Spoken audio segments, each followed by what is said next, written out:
tempat yang mau gue ceritain ini namanya Alas Lali Jiwo. Jadi Alas Lali Jiwo ini tuh kayak hutan gitu yang ada di salah satu rute di Gunung Arjuno, Jawa Timur.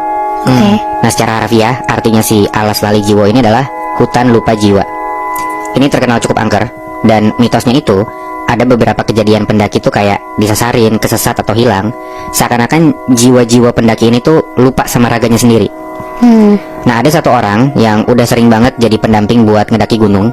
Kita sebut aja namanya Mas Zul ya. Ranger gitu berarti dia? Iya, Moy, benar. Kurang lebih kayak gitu. Oke. Mas Zul ini di satu waktu di tahun 2018, dia tuh harus ngedampingin satu rombongan 7 orang anak-anak kampus, yang 5 diantara itu cewek. Nah, mayoritas dari 7 orang ini itu baru pertama kali naik gunung. Nah, pas naik gunung, ada satu cewek nih di antara rombongan ini, kita sebut aja namanya Nuri ya. Nuri ini baru hari pertama mens. Karena hari pertama mens, ngaruhnya tuh ke fisiknya dia juga.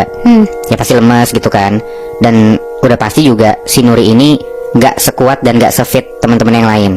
Nah, ini tuh jadi satu faktor. Teman-teman yang lain juga lebih considerate gitu sama si Nuri ini. Jadi pace mereka ngedaki tuh lebih lambat, biar Nuri ini bisa ngikutin, biar Nuri juga gak kecapean gitu. Nah, karena pace-nya itu cukup lambat, Mas Zul dan rombongannya ini baru masuk ke area Alas Lali Jiwo itu jam 7 atau jam 8 malam. Nah, pas di perjalanan masuk ke Alas Lali Jiwo, Mas Zul ini cerita, ada cerita yang dia inget banget waktu dia tuh lagi nge-guide atau ngedampingin rombongan buat ngedaki Gunung Arjuno ini. Ada 2 cerita yang diceritain sama Mas Zul. Yang pertama nih ya, ini kejadiannya tuh Mas Zul cerita pas subuh-subuh.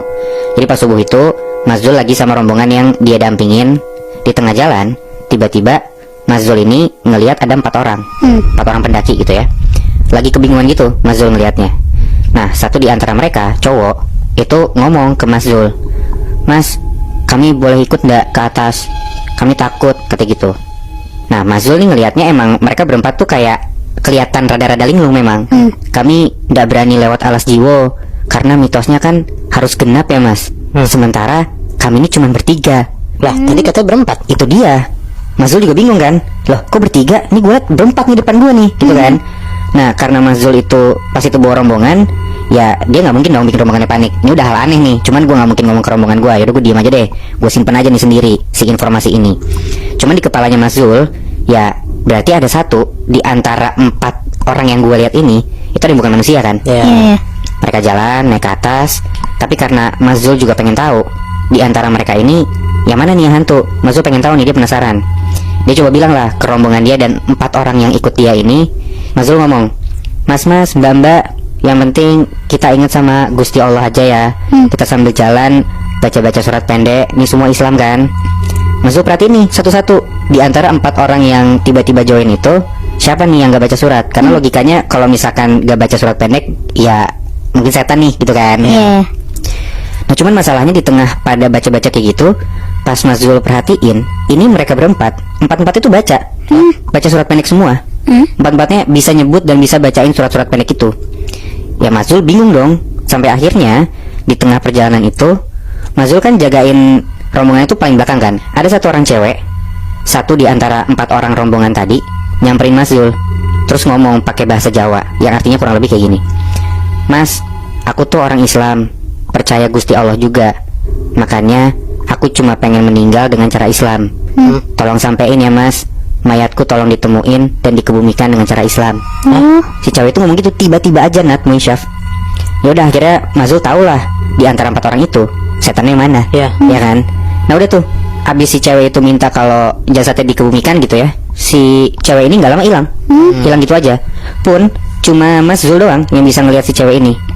Ya udah, akhirnya tuh begitu udah sampai puncak dan udah turun lagi gitu ya, si Mas Zul ini ngasih info lah ke bagian pusat atau bagian pengelola si gunung itu.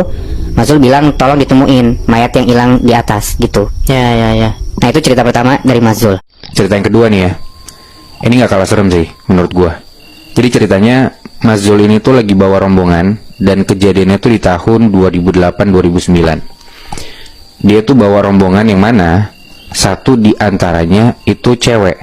Kita sebut aja nama cewek ini Risma ya. Jadi Risma ini naik Gunung Arjuno, sambil giting. Anjing, gila. Parah kan? Jadi sambil jalan tuh si Risma ini kayak rada-rada nyanyi sendiri, ketawa-tawa sendiri. Bahkan si Risma ini ya beberapa kali kelihatan sama temennya kalau Risma ini tuh suka ngomong sendiri gitu, suka ngobrol sendiri. Padahal nggak ada siapa-siapa deket dia. Nah cuman karena teman-temannya tahu dia tuh lagi high, lagi giting gitu ya. Jadi teman-temannya ya udahlah, ya nggak peduli, yang penting aman-aman aja kita jalan gitu. Sampai ada satu momen Risma tuh ngomong sendiri kayak gini, Mas di mana? Jangan ngumpet dong, sini Mas. Terus ada salah satu temennya ngomong ke Risma, kamu ngomong sama siapa? Nah si Risma ini nggak ngegubris temennya sama sekali. Risma cuma tetap, Mas, sini dong Mas, kok aku ditinggal? Sini sama aku aja, temenin, kita daki bareng. Nah sampai akhirnya di tengah Risma tuh kayak kebingungan sendiri nyari orang siapapun itu, Risma tuh ngeliat ke satu arah pohon gitu. Karena kan lagi di bagian alas jiwo kan, hutan-hutan pohon-pohon gitu kan. Si Risma nunjuk ke arah satu pohon, terus dia ngomong, Mas, sini temenin aku lagi dong, ngobrol sini sama aku. Nah teman-temannya ini ngeliat Risma nunjuk kemana. Pas dilihat arah di mana Risma ini nunjuk, ngeliat ke arah pohon itu, teman-teman rombongannya si Risma dan Mas Zul itu ngeliat di balik pohon tuh bukan mas-mas, tapi ada sosok genderuwo gede, matanya merah, giginya bertaring, itu lagi ngumpet di antara pohon gitu. Gila. Jadi ya selama ini yang nemenin Risma tuh di mata orang-orang tuh genderuwo, sedangkan mungkin di mata Risma itu kayak dia ngeliatnya mas-mas biasa aja. Akhirnya Risma ditarik lah sama si teman-temannya ini, disadarin gitu, itu tuh bukan cowok, pokoknya bukan, kayak yang lu lihat tuh ya setan genderuwo gitu kan. Akhirnya jalan lagi lah mereka ke atas, jalan sampai ada di satu momen lagi nih Nat, Moisyaf. Risma tuh tiba-tiba ngomong, kalian denger juga nggak? Nah teman-temannya jawab dong, denger apa? Ternyata selama sepanjang alas lali jiwo ini, Risma tuh nggak denger suara gamelan. Nah di situ tuh Mas Zul rada panik, karena ternyata ada mitos kalau misalkan ada cewek nih lagi jalan di lingkungan alas lali jiwo ini dan dia dengar suara gamelan, orang-orang tuh nyebut ini fenomenanya tuh ngunduh mantu gaib. Maksudnya? Nah, ngunduh mantu gaib itu katanya, jadi kalau misalkan ada cewek ngedengar suara gamelan, itu artinya si cewek ini adalah target yang mau dipinang oleh sosok gaib yang ada di situ. Ngeri anjir. Nah, di situ Risma ngedenger kayak gitu kan.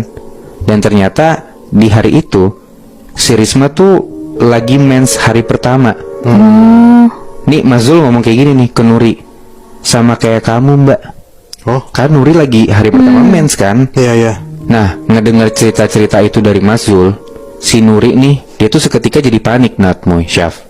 Dia takut, mukanya pucet banget, kayak hampir mau nangis gitu.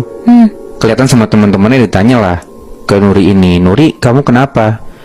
Nah akhirnya si Nuri ini ngaku selama perjalanan ini pas masuk ke alas lali jiwo, dia tuh denger ada suara gamelan itu. Anjir, mirip kayak si cewek itu ya. Itu dia. Cuman dia simpen, dia nggak berani ngomong karena takutnya semakin diomongin dia semakin takut dan dia nggak mau kalau nanti semakin kejadian. Parno gitu, dia nggak mau. Nah setelah diceritain sama Mas Zul, ya akhirnya dia makin parno kan. Takutnya dia beneran mau dipinang atau ya dia kena ngunduh mantu gaib gitu kan. Akhirnya saking udah takutnya nih, Nuri tuh udah pengen banget buru-buru turun. Pokoknya pengen pergi dari gunung itulah saking takutnya. Dan sementara teman-temannya ngerasa, ya kalau lu turun, semua harus turun dong. Gak mungkin lu sendiri turunnya. Ya udah tuh, akhirnya di situ yang seharusnya mereka semua naik ke puncak nggak jadi. Akhirnya mereka langsung turun ke bawah. Dan di situ Nuri ditenangin lah sama teman-temannya. Ya udah nggak apa-apa, mungkin lain kali kita bisa naik gunung lagi, bisa sampai puncak. Ya mungkin bukan gunung ini, kita cari yang lebih aman atau yang lebih mudah lah medannya gitu-gitu segala macem.